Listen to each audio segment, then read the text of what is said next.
40ಕ್ಕೂ ಹೆಚ್ಚು ಮಂದಿ ಕಾಡಾನೆ ದಾಳಿಯಿಂದ ಪ್ರಾಣ ಕಳ್ಕೊಂಡ್ರು ಕೂಡ ಸೂಕ್ತ ಪರಿಹಾರವನ್ನ ಕೊಡೋದ್ರಲ್ಲಿ ಸರ್ಕಾರ ವಿಫಲವಾಗ್ತಾ ಇದೆ. ಅದರಲ್ಲೂ ಸ್ಥಳೀಯ ಶಾಸಕರು ಈ ವಿಚಾರವನ್ನ ಗಂಭೀರವಾಗಿ ಪರಿಗಣಿಸುತ್ತಲೇ ಇಲ್ಲ ಅನ್ನೋದು ಜನರ ಆಕ್ರೋಶಕ್ಕೆ ಕಾರಣವಾಗ್ತಾ ಇರೋದು. ನೀವು ಸ್ಕ್ರೀನ್ ಮೇಲೆ ಗಮನಿಸ್ತಾ ಇದ್ದೀರಿ. 2022-23ನೇ ಸಾಲಿನಲ್ಲಿ 20ಕ್ಕೂ ಹೆಚ್ಚು ಮಂದಿ ಕಾಡಾನೆ ದಾಳಿಯಿಂದ ಬಲಿಯಾಗಿ ಹೋಗಿದ್ದಾರೆ. 2020-21ನೇ ಸಾಲಿನಲ್ಲಿ 26 ಜನ ಪ್ರಾಣವನ್ನ ಕಳ್ಕೊಂಡಿದ್ದಾರೆ ಕಾಡಾನೆ ದಾಳಿಯಲ್ಲಿ. ಇನ್ನು 24-25ನೇ ಸಾಲಿನಲ್ಲಿ 36 ಜನ ಕಾಡಾನೆ ದಾಳಿಯಿಂದ ಮೃತಪಟ್ಟವರು. ಅದಕ್ಕೆ ಹಿಂದಿನ ವರ್ಷ 23-24ರಲ್ಲಿ 48 ಮಂದಿ ಬಲಿಯಾಗಿ ಹೋಗಿದ್ದಾರೆ. ಇಷ್ಟೆಲ್ಲ ಅನಾಹುತಗಳು ಸಂಭವಿಸ್ತಾ ಇದ್ರು ಸರ್ಕಾರ ಹಾಗೆ ಅರಣ್ಯ ಇಲಾಖೆ ಸೂಕ್ತ ರೀತಿಯಲ್ಲಿ ವರ್ತಿಸ್ತಾ ಇಲ್ಲ ಅನ್ನೋದು ಜನರ ಆಕ್ರೋಶಕ್ಕೆ ಕಾರಣವಾಗ್ತಾ ಇದೆ.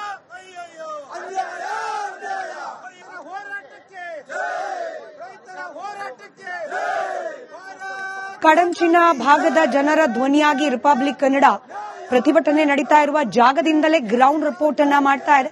ಹಾಗೆ ನೊಂದ ಜನರ ಧ್ವನಿಗೆ ಧ್ವನಿಯಾಗೋ ಪ್ರಯತ್ನವನ್ನ ಮಾಡ್ತಾ ಇದೆ. ಇದರ ಭಾಗವಾಗಿ ನನ್ನ ಕಲೀಗ ಪ್ರವೀಣ್ ನೇರ ಸಂಪರ್ಕದಲ್ಲಿದ್ದಾರೆ ಬಾಳೆಹೊನ್ನೂರಿನಿಂದಲೇ. ಪ್ರವೀಣ್, ಸಾಕಷ್ಟು ಆಕ್ರೋಶ ಅಂತೂ ಕಾಣೋಕ್ ಸಿಗ್ತಾ ಇದೆ. ಆದ್ರೆ ಆಕ್ರೋಶ ವ್ಯಕ್ತಪಡಿಸ್ಲಿಕ್ಕೆ ಪ್ರತಿಭಟನೆ ಮಾಡೋರ್ ಮೇಲೇನೆ ಲಾಠಿ ಚಾರ್ಜ್ ಮಾಡಿರೋದು ಈ ಆಕ್ರೋಶ ಹೆಚ್ಚಾಗ್ಲಿಕ್ಕೆ ಕಾರಣವಾಗ್ತಾ ಇದೆಯಾ ಅಂತ ಏನ್ ಹೇಳ್ತಿದ್ದಾರೆ ಸದ್ಯಕ್ಕೆ ಜನ? ಯಾವ ರೀತಿಯಾದ ಸ್ಪಂದನೆ ಸರ್ಕಾರದ ಕಡೆಯಿಂದ ನಿರೀಕ್ಷೆ ಮಾಡ್ತಾ ಇದ್ದಾರೆ? ವಿಧಾನಸಭಾ ಕ್ಷೇತ್ರದಲ್ಲಿ ಸ್ಮಿತಾ, ಕಾಡಾನೆ ದಾಳಿಗೆ 36 ವರ್ಷದ ಬೋರಮ್ಮ ಮೃತಪಟ್ಟಿದ್ದಾರೆ. ಇದೇ ವಿಚಾರಕ್ಕೆ ಸಂಬಂಧಪಟ್ಟಂತೆ ಈ ಘಟನೆಯನ್ನ ಖಂಡಿಸಿ ನಿನ್ನೆ ಬಹಳ ದೊಡ್ಡ ಮಟ್ಟದಲ್ಲಿ ಕಡಬಗಿರಿಯಲ್ಲಿ ಪ್ರೊಟೆಸ್ಟ್ ಮಾಡಿದ್ರು. ಮೃತದೇಹವನ್ನ ರಸ್ತೆಯಲ್ಲಿಟ್ಟು ಪ್ರೊಟೆಸ್ಟ್ ಮಾಡುವಂತ ಸಂದರ್ಭದಲ್ಲಿ ಪ್ರತಿಭಟನಾಕಾರರ ಮೇಲೆ ಲಾಠಿ ಚಾರ್ಜ್ ಆಯಿತು. ಈ ಲಾಠಿ ಚಾರ್ಜ್ ಅನ್ನ ಉದ್ದೇಶಪೂರ್ವಕವಾಗಿ ಮಾಡಲಾಗಿದೆ. ಜೊತೆಗೆ ಈ ಪ್ರತಿಭಟನೆಯನ್ನ ಹತ್ತಿಕ್ಕುವ ಮೂಲ ಉದ್ದೇಶ ಆಗಿತ್ತು ಅಂತ ಇಲ್ಲಿರುವಂತಹ ಪ್ರತಿಭಟನಾಕಾರರು ಹೇಳ್ತಾ ಇರೋದು. ಇವತ್ತು ನಿನ್ನೆಯ ಘಟನೆಯನ್ನ ಖಂಡಿಸಿ, ಲಾಠಿ ಚಾರ್ಜ್ ಅನ್ನ ಖಂಡಿಸಿ, ಜೊತೆಗೆ ದಾಳಿಯಾಗಿತ್ತಲ್ಲ ಆ ಘಟನೆಯನ್ನು ಖಂಡಿಸಿ ಇದೇ ವಿಚಾರಕ್ಕೆ ಸಂಬಂಧಪಟ್ಟಂತೆ ಇವತ್ತು ಬಾಳೆಹೊನ್ನೂರಲ್ಲಿ ಬಹಳ ದೊಡ್ಡ ಮಟ್ಟದಲ್ಲಿ ಹಲವು ಸಂಘಟನೆಗಳು ಇವತ್ತು ಹೋರಾಟವನ್ನ ಮಾಡ್ತಾ ಇದೆ, ಪ್ರತಿಭಟನೆಯನ್ನು ಮಾಡ್ತಾ ಇದೆ. ಇಲ್ಲಿ ಪ್ರತಿಭಟನಾಕಾರರು ಇದ್ದಾರೆ, ಅವ್ರನ್ನ ನಾನು ಮಾತಾಡ್ತಾ ಹೋಗ್ತೀನಿ. ಯಾಕಂದ್ರೆ ನಾನೊಬ್ಬ ಶಾಸಕರಾಗಿ ಸರ್, ಈಗ ಆಯ್ತು ನಿಮ್ಮ ಮೇಲೆ ಈ ಘಟನೆಯ ಮೂಲ ಉದ್ದೇಶ ಏನು? ಸಡನ್ ಲಾಠಿ ಚಾರ್ಜ್ ಆಗ ಕಾರಣ ಏನು ಸರ್? ಪ್ರತಿಭಟನೆನ ಹತ್ತಿಕ್ಕೋದೇ ಉದ್ದೇಶ. ಹತ್ತಿಕ್ಕೋದೇ ಉದ್ದೇಶ, ಬೇರೆ ಏನು ಉದ್ದೇಶ ಇರಲಿಲ್ಲ. ಯಾಕಂದ್ರೆ ಒಂದು ಸರಿ ರೈತರ ಪ್ರತಿಭಟನೆ ಹತ್ತಿಕ್ಕಬೇಕಂತ ಮಾಡಿದ್ದಾರೆ. ಅದು ಸ್ಥಳೀಯ ಶಾಸಕರು, ಸರ್ಕಾರ ಎಲ್ಲರೂ ಇನ್ವಾಲ್ವ್ ಆಗಿದ್ದಾರೆ ಇದರಲ್ಲಿ, ಒಬ್ಬರಲ್ಲ. ನೀವು ಅರಣ್ಯ ಸಚಿವರು, ಜಿಲ್ಲಾ ಉಸ್ತುವಾರಿ ಸಚಿವರು, ಸ್ಥಳೀಯ ಶಾಸಕರು 3 ಜನ ಸೇರಿ ಈ ಪ್ರತಿಭಟನೆ ಹತ್ತಿಕ್ಕಿದ್ರೆ ಮುಂದೆ ಪ್ರತಿಭಟನೆ ಆಗಲ್ಲ ಅನ್ನೋ ಒಂದು ಅವರ ಮೂರ್ಖ ನಿರ್ಧಾರದಿಂದ ಈ ತರ ಆಗಿದೆ.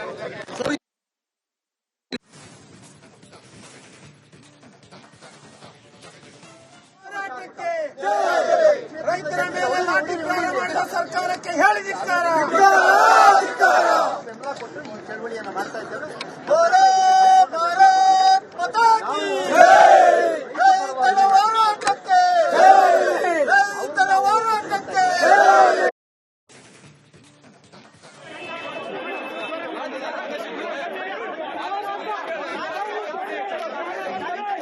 ಕ್ಕೂ ಹೆಚ್ಚು ಮಂದಿ ಕಾಡಾನೆ ದಾಳಿಯಿಂದ ಪ್ರಾಣ ಕಳ್ಕೊಂಡ್ರು ಕೂಡ ಸೂಕ್ತ ಪರಿಹಾರವನ್ನ ಕೊಡೋದ್ರಲ್ಲಿ ಸರ್ಕಾರ ವಿಫಲವಾಗ್ತಾ ಇದೆ.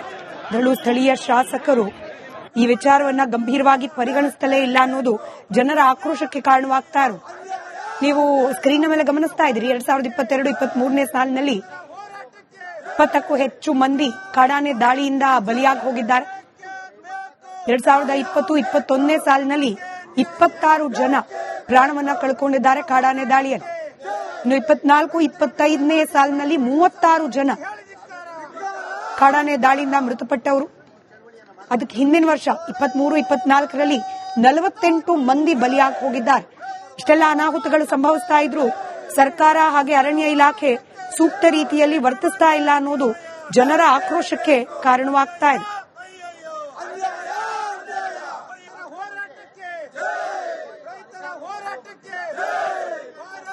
ಕಡಂಚಿನ ಭಾಗದ ಜನರ ಧ್ವನಿಯಾಗಿ ರಿಪಬ್ಲಿಕ್ ಕನ್ನಡ ಪ್ರತಿಭಟನೆ ನಡೀತಾ ಇರುವ ಜಾಗದಿಂದಲೇ ಗ್ರೌಂಡ್ ರಿಪೋರ್ಟ್ ಅನ್ನ ಮಾಡ್ತಾ ಇದೆ. ಹಾಗೆ ನೊಂದ ಜನರ ಧ್ವನಿಗೆ ಧ್ವನಿಯಾಗೋ ಪ್ರಯತ್ನವನ್ನ ಮಾಡ್ತಾ ಇದೆ. ಇದರ ಭಾಗವಾಗಿ ನನ್ನ ಕಲೀಗ ಪ್ರವೀಣ್ ನೇರ ಸಂಪರ್ಕದಲ್ಲಿದ್ದಾರೆ ಬಾಳೆಹೊನ್ನೂರಿನಿಂದಲೇ. ಪ್ರವೀಣ್, ಸಾಕಷ್ಟು ಆಕ್ರೋಶ ಅಂತೂ ಕಾಣೋಕ್ ಸಿಗ್ತಾ ಇದೆ. ಆದ್ರೆ ಆಕ್ರೋಶ ವ್ಯಕ್ತಪಡಿಸ್ಲಿಕ್ಕೆ ಪ್ರತಿಭಟನೆ ಮಾಡೋರ್ ಮೇಲೇನೆ ಲಾಠಿ ಚಾರ್ಜ್ ಮಾಡಿರೋದು ಈ ಆಕ್ರೋಶ ಹೆಚ್ಚಾಗ್ಲಿಕ್ಕೆ ಕಾರಣವಾಗ್ತಾ ಇದೆಯಾ ಅಂತ ಏನ್ ಹೇಳ್ತಿದ್ದಾರೆ ಸದ್ಯಕ್ಕೆ ಜನ? ಯಾವ ರೀತಿಯಾದ ಸ್ಪಂದನೆ ಸರ್ಕಾರದ ಕಡೆಯಿಂದ ನಿರೀಕ್ಷೆ ಮಾಡ್ತಾ ಇದ್ದಾರೆ?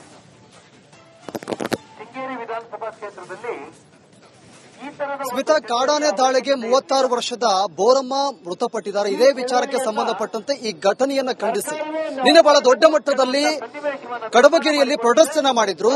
ಮೃತದೇಹವನ್ನ ರಸ್ತೆಯಲ್ಲಿಟ್ಟು ಪ್ರೊಟೆಸ್ಟ್ ಮಾಡುವಂತ ಸಂದರ್ಭದಲ್ಲಿ ಪ್ರತಿಭಟನಾಕಾರರ ಮೇಲೆ ಲಾಠಿ ಚಾರ್ಜ್ ಆಯಿತು.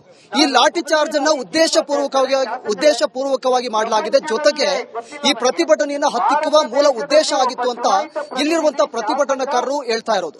ಇವತ್ತು ನಿನ್ನೆಯ ಘಟನೆಯನ್ನ ಖಂಡಿಸಿ, ಲಾಠಿ ಚಾರ್ಜ್ ಅನ್ನ ಖಂಡಿಸಿ, ಜೊತೆಗೆ ದಾಳಿಯಾಗಿತ್ತಲ್ಲ ಆ ಘಟನೆಯನ್ನು ಖಂಡಿಸಿ ಇದೇ ವಿಚಾರಕ್ಕೆ ಸಂಬಂಧಪಟ್ಟಂತೆ ಇವತ್ತು ಬಾಳೆಹೊನ್ನೂರಲ್ಲಿ ಬಹಳ ದೊಡ್ಡ ಮಟ್ಟದಲ್ಲಿ ಹಲವು ಸಂಘಟನೆಗಳು ಇವತ್ತು ಹೋರಾಟವನ್ನ ಮಾಡ್ತಾ ಇದೆ, ಪ್ರತಿಭಟನೆಯನ್ನ ಮಾಡ್ತಾ ಇದೆ. ಇಲ್ಲಿ ಪ್ರತಿಭಟನಾಕಾರರು ಇದ್ದಾರೆ, ಅವ್ರನ್ನ ನಾನು ಮಾತಾಡ್ತಾ ಹೋಗ್ತೀನಿ.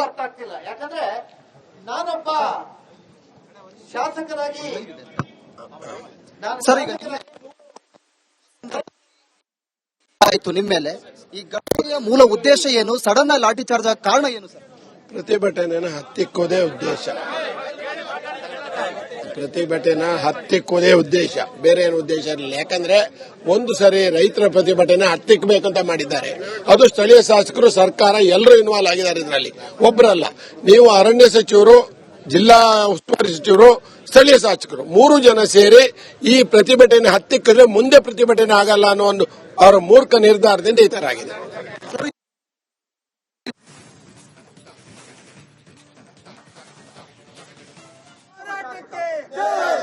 ರೈತರ ಮೇಲೆ ಲಾಠಿ ಚಾರ್ಜ್ ಮಾಡಿದ ಸರ್ಕಾರಕ್ಕೆ ಹೇಳಿ ಧಿಕ್ಕಾರ. ಚಳವಳಿಯನ್ನು ಮಾಡ್ತಾ ಇದ್ದಾರೆ.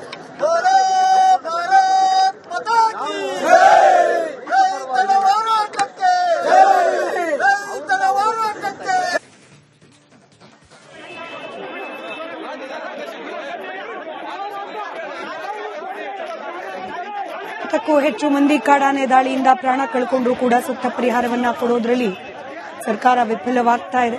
ಅದರಲ್ಲೂ ಸ್ಥಳೀಯ ಶಾಸಕರು ಈ ವಿಚಾರವನ್ನ ಗಂಭೀರವಾಗಿ ಪರಿಗಣಿಸ್ತಲೇ ಇಲ್ಲ ಅನ್ನೋದು ಜನರ ಆಕ್ರೋಶಕ್ಕೆ ಕಾರಣವಾಗ್ತಾ ಇರೋದು.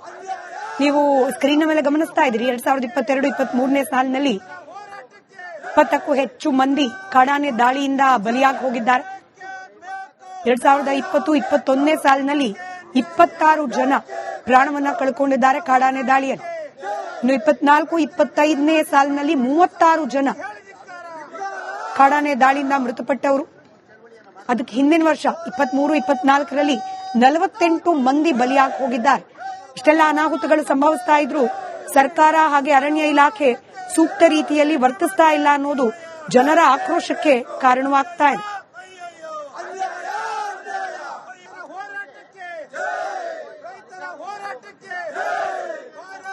ಕಡಂಚಿನ ಭಾಗದ ಜನರ ಧ್ವನಿಯಾಗಿ ರಿಪಬ್ಲಿಕ್ ಕನ್ನಡ ಪ್ರತಿಭಟನೆ ನಡೀತಾ ಇರುವ ಜಾಗದಿಂದಲೇ ಗ್ರೌಂಡ್ ರಿಪೋರ್ಟ್ ಅನ್ನ ಮಾಡ್ತಾ ಇದೆ. ಹಾಗೆ ನೊಂದ ಜನರ ಧ್ವನಿಗೆ ಧ್ವನಿಯಾಗುವ ಪ್ರಯತ್ನವನ್ನ ಮಾಡ್ತಾ ಇದೆ. ಇದರ ಭಾಗವಾಗಿ ನನ್ನ ಕಲೀಗ ಪ್ರವೀಣ್ ನೇರ ಸಂಪರ್ಕದಲ್ಲಿದ್ದಾರೆ ಬಾಳೆಹೊನ್ನೂರಿನಿಂದಲೇ. ಪ್ರವೀಣ್, ಸಾಕಷ್ಟು ಆಕ್ರೋಶ ಅಂತೂ ಕಾಣೋಕ್ ಸಿಗ್ತಾ ಇದೆ. ಆದ್ರೆ ಆಕ್ರೋಶ ವ್ಯಕ್ತಪಡಿಸ್ಲಿಕ್ಕೆ ಪ್ರತಿಭಟನೆ ಮಾಡೋರ್ ಮೇಲೇನೆ ಲಾಠಿ ಚಾರ್ಜ್ ಮಾಡಿರೋದು ಈ ಆಕ್ರೋಶ ಹೆಚ್ಚಾಗ್ಲಿಕ್ಕೆ ಕಾರಣವಾಗ್ತಾ ಇದೆಯಾ ಅಂತ ಏನ್ ಹೇಳ್ತಿದ್ದಾರೆ ಸದ್ಯಕ್ಕೆ ಜನ? ಯಾವ ರೀತಿಯಾದ ಸ್ಪಂದನೆ ಸರ್ಕಾರದ ಕಡೆಯಿಂದ ನಿರೀಕ್ಷೆ ಮಾಡ್ತಾ ಇದ್ದಾರೆ? ವಿಧಾನಸಭಾ ಕ್ಷೇತ್ರದಲ್ಲಿ ಸ್ಮಿತಾ, ಕಾಡಾನೆ ದಾಳಿಗೆ 36 ವರ್ಷದ ಬೋರಮ್ಮ ಮೃತಪಟ್ಟಿದ್ದಾರೆ. ಇದೇ ವಿಚಾರಕ್ಕೆ ಸಂಬಂಧಪಟ್ಟಂತೆ ಈ ಘಟನೆಯನ್ನ ಖಂಡಿಸಿ ನಿನ್ನೆ ಬಹಳ ದೊಡ್ಡ ಮಟ್ಟದಲ್ಲಿ ಕಡಬಗಿರಿಯಲ್ಲಿ ಪ್ರೊಟೆಸ್ಟ್ ಮಾಡಿದ್ರು. ಮೃತದೇಹವನ್ನ ರಸ್ತೆಯಲ್ಲಿಟ್ಟು ಪ್ರೊಟೆಸ್ಟ್ ಮಾಡುವಂತ ಸಂದರ್ಭದಲ್ಲಿ ಪ್ರತಿಭಟನಾಕಾರರ ಮೇಲೆ ಲಾಠಿ ಚಾರ್ಜ್ ಆಯಿತು. ಈ ಲಾಠಿ ಚಾರ್ಜ್ ಅನ್ನ ಉದ್ದೇಶಪೂರ್ವಕವಾಗಿ ಮಾಡಲಾಗಿದೆ. ಜೊತೆಗೆ ಈ ಪ್ರತಿಭಟನೆಯನ್ನ ಹತ್ತಿಕ್ಕುವ ಮೂಲ ಉದ್ದೇಶ ಆಗಿತ್ತು ಅಂತ ಇಲ್ಲಿರುವಂತಹ ಪ್ರತಿಭಟನಾಕಾರರು ಹೇಳ್ತಾ ಇರೋದು.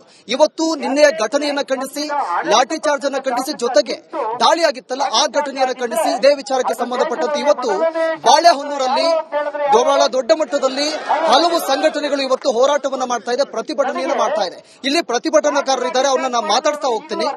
ಯಾಕಂದ್ರೆ ನಾನೊಬ್ಬ ಶಾಸಕರಾಗಿ ಸರ್, ಈಗ ಆಯ್ತು ನಿಮ್ಮ ಮೇಲೆ ಈ ಘಟನೆಯ ಮೂಲ ಉದ್ದೇಶ ಏನು? ಸಡನ್ ಆಗಿ ಲಾಠಿ ಚಾರ್ಜ್ ಆಗ ಕಾರಣ ಏನು ಸರ್? ಪ್ರತಿಭಟನೆನ ಹತ್ತಿಕ್ಕೋದೇ ಉದ್ದೇಶ.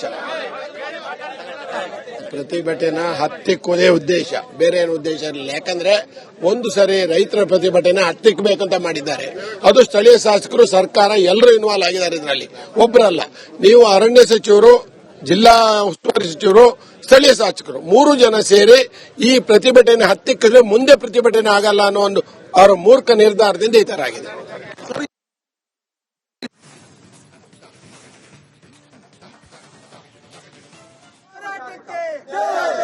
ರೈತರ ಮೇಲೆ ಲಾಠಿ ಪ್ರಹಾರ ಮಾಡಿದ ಸರ್ಕಾರಕ್ಕೆ ಹೇಳಿದಿದ್ದಾರೆ. ಬೆಂಬಲ ಕೊಟ್ಟು ಈ ಚಳವಳಿಯನ್ನು ಮಾಡ್ತಾ ಇದ್ದೇವೆ.